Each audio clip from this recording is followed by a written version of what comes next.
Again, we are here to discuss a new topic called basicity of acid. It came under the properties of acid or how the acids are working, how the acids react. The basicity of acid is somewhat like it is the count or the amount of hydrogen ion. When we know acids are those which release H plus ion when added to water. So acids basicity of acids depends on how many hydrogen ion are released when the acid is get reacted with water or in aqueous solution.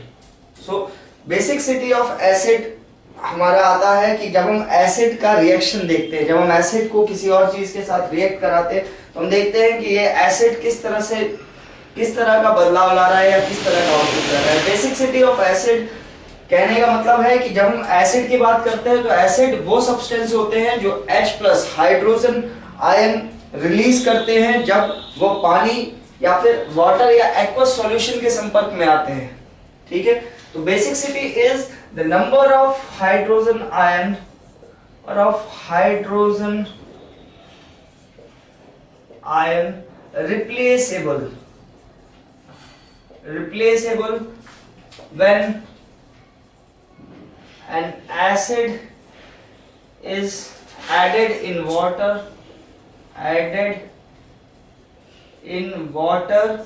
or aqueous solution। तो basicity of acid is क्या होता है कि number of hydrogen ion किसी acid के अंदर जब जो कि रिप्लेस हो सकते हैं, जो हाइड्रोजन आयन रिमूव हो सकते हैं जब एसिड को पानी के संपर्क में लाया जाता है। when those hydrogens which are released by counting is called the basicity of hydrogen when they are added in water or aqueous solution। There are different types of basicity of hydrogen. Like if I'll say depending on the counting of hydrogen, the acid is basicity is like monobasic,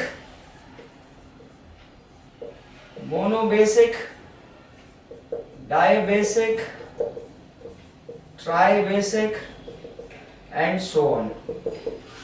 monobasic, dibasic, tribasic, इसी तरह से जितने भी hydrogen ion, एक यहाँ 2 hydrogen ion निकलेंगे तो dibasic और 3 हाइड्रोजन आयन निकलेंगे तो ट्राइबेसिक, और इसी तरह से बेसिसिटी बढ़ती जाती है जब किसी एसिड को when acid is added with water releases hydrogen ion and number of hydrogen ion shows basicity। Monobasic वो एसिड्स होंगे जिसके अंदर सिर्फ एक हाइड्रोजन आयन निकलेगा। जैसे हम देखें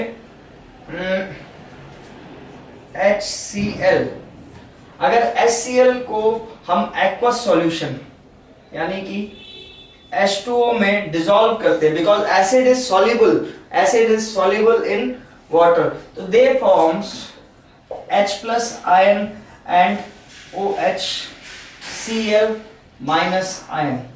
This count of H plus ion shows what type of basic is that acid। So here one hydrogen ion get released, so this is a monobasic acid। Same if you take H2SO4 in aqueous solution or in water, they produce 2 hydrogen ion with SO4 2 minus। Here the count of hydrogen ion is 2, so it is called dibasic। Same if we take H3PO4 as an acid and when we get it in aqueous solution, it produces 3 hydrogen ion with PO4 3 minus। So this is an example of tribasic acid। Now is it clear to you how the basicity of acid varies and what is the basicity of acid and how you will calculate what type of acid it is, whether monobasic, dibasic, tribasic and so on, respective of the number of hydrogen ion released when an acid is added in aqueous solution. क्या कहने का मतलब है कि basicity of acid से हमें पता चलता है कि कोई भी एसिड किस बेसिक फॉर्म में है, monobasic, dibasic, tribasic and so on, जब हम उसे एक्वस सॉल्यूशन यानी वाटर के साथ सॉल्यूट करते हैं, सॉल्युबल बनाते हैं, तो वो हाइड्रोजन आयन रिलीज करता है और जितने नंबर ऑफ हाइड्रोजन आयन कोई भी एसिड रिलीज करेगा वो उतने ही बेसिक्स में आ जाएगा. जैसे HCl है, HCl जब हम पानी में मिलाएंगे तो ये H+ आयन और Cl- आयन रिलीज करेगा. यहाँ H+ ion single H+ ion release करता है, इसलिए ये मोनोबेसिक है. इसी तरह H2SO4 सल्फ्यूरिक एसिड जब हम इसे पानी में मिलाते हैं